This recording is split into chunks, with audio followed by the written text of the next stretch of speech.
Welcome, everyone. I'm thrilled that you've taken the time and interest in learning more about the field of sports and performance psychology.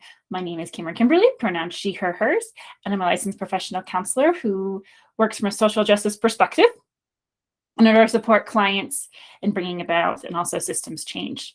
During this presentation, you'll be learning just a little bit more about me as well as the sports and performance aspect. And my hope is that you leave this presentation with a little bit more knowledge and maybe even some questions for further discussion, for further research, for further engagement. Why questions? Again, I really think that when you start to ask your own questions, you learn more versus me just kind of speaking at you. And just so you know, about 20 to 30 minutes for this presentation, so make sure you've blocked off the time accordingly. And we're going to just dip our toes into the water as we begin. So be prepared. Here we go. Let's dive right on in. All right, I do every presentation with an outline because I think it gives us a sense of grounding and helps us understand where we're going to go so that we can kind of get your brain wrapped around it. And I think it helps me too, just to be transparent. And to save you fair warning, I will be asking you to stop the video at times and engage in different activities and creative exploration. I find that when you engage in that way, you learn things better. You embody some of that information, and I hope that you do take me up on these opportunities to stop the video and do these activities. So trust me, it's worth your time. So our time together begins with me introducing myself. We'll take a quick look at the benefits of sports and performance psychology to set the stage. And it'll be just a bit of a whirlwind. So definitely, again, pause the video as needed. And again, also little bits of it, not the whole big picture. And then we will do a little bit of a hands-on experiential. And I hope that you'll enjoy it. And then we'll close with a little bit of pulling it all together moment. So try to bring it back together for you, kind of again, ground you in the experience. All right. So as mentioned earlier, my name is Kimberly, pronouns she, her, hers.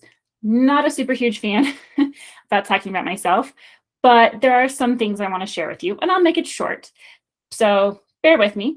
So from an early age, I've always known that I wanted to help people. It sounds cliche, but it's true. Okay. You can ask anyone in my family or any friends. I've always known that. So that's why my educational and practical experiences have been aimed at this goal. My master's degree was what allowed me to combine my love of helping people with science and dance. So I found a way to combine these passions together. Now that I'm in the field of sports and performance psychology, I'm finding a way to interweave another piece of who I am, an athlete. Sports have always been influential in my life and have seen me through some of the most tough times in my life, and also have taught me some of the most valuable lessons that I have. But because of my education and experience and how they weave into the different perspectives, that makes me unique in my approach to supporting clients and my decision to bring in the pieces of myself and my passion for the service of others. And I see that as a significant benefit. So that's the quick version of a little bit about me. I hope that gives you some idea. All right, so as promised, I'm going to ask you to do some creative exploration. Since you're on a computer, this should be pretty easy to just open a new tab, new window. So there is a link on the slide, and I will also put it in the notes below, so that way you can just click right there. But the link takes you to a word cloud generator. I don't know how many of you have experiences with word clouds, but I think they're kind of fun. You can do them in a group or as an individual. And I did a quick one here on the slide, as you can see, as an example of kind of what you're going for. So pause the video, visit the webpage, create your own word cloud. And as you create your own word cloud, I want you to think about qualities, characteristics, talents, and words that describe you as a person and an athlete. Then I want you to take a minute, look at your word cloud. What themes do you notice? What gaps do you notice? And is there something missing? What strengths do you notice? And these are just some of the questions. There's a multitude of questions that you could ask, but this is hopefully get your brain thinking. Feel free again to add your own questions as you see fit. And then when you're ready, continue the video.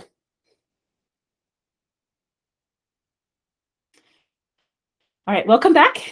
Thank you for taking the time to engage in that activity. I hope you found it fun, valuable, interesting, and maybe you'll even share that experience with somebody else. I don't know, but feel free to do with your workload as you see it fit, but do keep it handy because we're going to come back to it at the end of this presentation no matter what. So it's probably cliche at this point to talk about the benefits in a presentation. It's been done, I know, but we're going to do it just because it helps us kind of set the stage for what we're going to be discussing today. Also, please note that I have cited studies on the slide, and actually a couple slides to support what I'm saying. If you're someone who loves studies, who loves research, feel free, dive into the articles, do your own research. If you're not that person, don't worry about it. Just know that I did do research and it's grounded in scientific research. And know that I did not make this stuff up, I promise. I think some of us would know it anecdotally, just like I would know it anecdotally from my experiences, but it's good to have the research to back it up. All right, so I'm going to highlight just a few of the benefits on this slide and provide a little bit more information, but rest assured at this point, we will not cover everything and go into a great deal. That's for another setting. So look at some of those benefits though, right? We can work on goal setting, motivation, self-confidence, imagery, arousal. And the fun thing that I think is who benefits, right? We can look at across the developmental spectrum. It's not just elite athletes. It's not just master athletes. It's not just recreational athletes. It's everybody. Everybody can benefit from looking at the mental side of sport. Right. So I'm going to dive into examples because I think sometimes it helps our brain latch on a little bit. I know it helps mine. So let us look at sports confidence. I love Robin Mealy's work. She did some great work, wrote on it, and integrated it in very beautifully. And within this model, there are certain forces or sources that impact an athlete's self-confidence, that being mastery, demonstration of ability, social support, physical mental preparation, physical self-preparation, various experiences, coach's leadership, environmental comfort, and situational favorableness, excuse me. If you're anything like me, when I first read this model and this piece, it was like, oh, I had no idea how much went into sports confidence. And again, this is just one model. There are different models, but it seems to be so many pieces that go into it. But all just as important, right? And you heard physical, mental, you heard social support in those.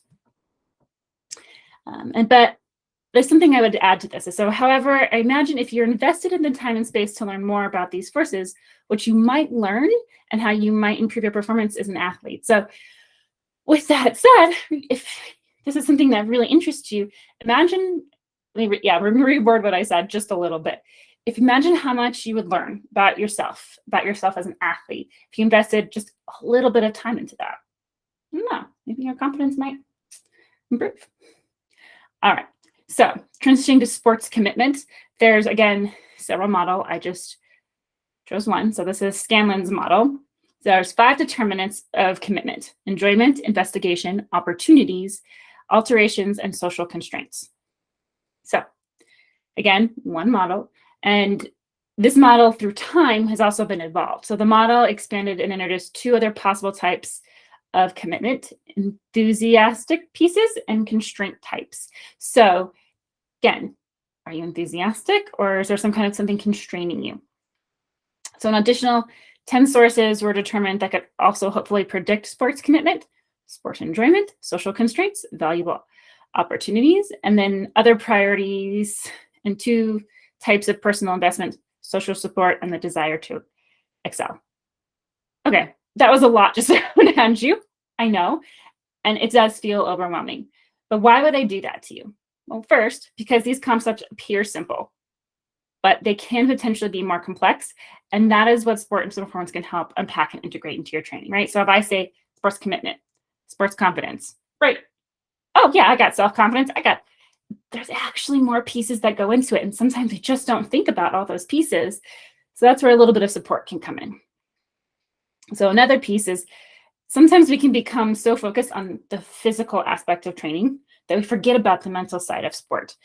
The mental side of sport can be just as important to think about and integrate into your training. In no way am I knocking the physical side, because if I'm going to go into an Ironman triathlon, I do not want to go in without being physically trained, right? That would be a very painful experience to not be trained. And, right, we're looking at it from a holistic perspective. And the last topic I'm going to briefly introduce is goal setting. I think we've all heard goal setting. We've potentially heard SMART goals, all these different things. But the model I'm going to pull from is Locke and Latham. Again, many models out there. Not going to undercut that. But this struck me as a nice starting point to talk about. So what they talk about is four mechanisms or mediators of the relationship between performance and goals. The first is high goals lead to a greater effort and or persistence than goals that are moderately difficult or easy or valuable. So something to think about. The second is how goals direct attention, effort, and action towards actions that are goal relevant to the at the expense of actions that are irrelevant, right? So we have a lot of distractions in our life, but we're focused on this goal. So it helps keep the perspective this way. Thirdly, performance is a function of ability and motivation. Goal effects also depend on having the requisite task knowledge and skill. And then finally, a goal may motivate someone to access their existing abilities, may automatically use stored task relevant knowledge into awareness, and or motivate a person to engage in new learning and knowledge. That's kind of a broad piece too. So again, more information downloaded in 2 seconds or less, right? And that can potentially be complex. Again, done on purpose. The process, thoughts, and the whys behind actions and training matter. We can think of these processes, thoughts, and whys as relationships that we have, past influences, current influences, dynamics that all need attention. Okay. So that's kind of my succinct way of kind of tying up all that downloaded information. Hopefully it helped. So, all right. Keywords, self-talk. I think we've all experienced self-talk. I know I have my own inner monologue as a person and as an athlete. And I promise for right now, information overload is over. There'll still be information, but it won't be information overload. So let us do a little bit more hands-on work with this and explore what sport and performance psychology is and why we want to know more. So one mental skill that athletes can benefit from is the development of keywords or self-talk. There are 2 distinct self-talk ways of being. So there's organic self-talk and strategic self-talk. So I think you could probably guess what each is, but I'll break that down. So within organic self-talk, we're looking at the inherent thoughts and self-statements that athletes speak to themselves. And so that's just what naturally kind of runs through our head. And then there's spontaneous self-talk, in that is which appears automatically or spontaneously, and goal-directed and self-statements deliberately used for self-regulation. Okay, so it's automatic and spontaneous, goal-directed, and our self-statements deliberately used for self-regulation. Okay, so with those kind of broken down a little bit more, so the organic had the inherent piece to it and had the spontaneous, right? So for this activity, we're going to engage in a little bit more work around strategic self-talk, the one where we develop it. So if I said, so the one that we have control over and how we can train our brain. So our brains are very trainable. There's a concept called neuroplasticity. So we can actually change our brains. And this can happen throughout the lifespan. Kind of a cool thing. So remember the word cloud that you made earlier? It's coming back around. Now is the time to bring it back and look for words or phrases that you added that inspire you and potentially help ground you back into the present moment. Once you have found 1 or 2 words that stick out to you, play around with creating a short statement that you could use when you're feeling excited or triggered and need to find some grounding. So for me, it's like at the start of a triathlon. Oh, my energy's up and I'm feeling in my body and I'm anxious and I'm nervous and I'm excited. And oh, look at me, I'm talking really fast, right? I need to come back and ground. So that's my example. But yours might be something very different. It could be in the middle of the race, and end of the race. You never know. Training. So a couple of pieces to keep in mind. Make sure your statement is positive and contains no self-judgment. Right? So that self-critic that we have that runs in our head, put it on the shelf and say, oh, you're there, but I'd like to bring some compassion to this process. This can be done in a bit more detail, right? We're just doing this in a quick presentation, but hopefully it gives you a general experience of the process. You're more than welcome to pause the video to complete the activity. And then push play when you're ready. All right, as we start to wrap up the presentation, I have an invitation for you all. But first off, thank you so much for engaging in the creative process that you just did and this experiential. As mentioned, I think it really does help ground you in the process, and I hope that you found it valuable, supportive, and enlightening. So on the slide, we see a mirror with a reflection. Why would I choose that? So there's value in being able to self-reflect without judgment about yourself, experiences, journey, and thoughts.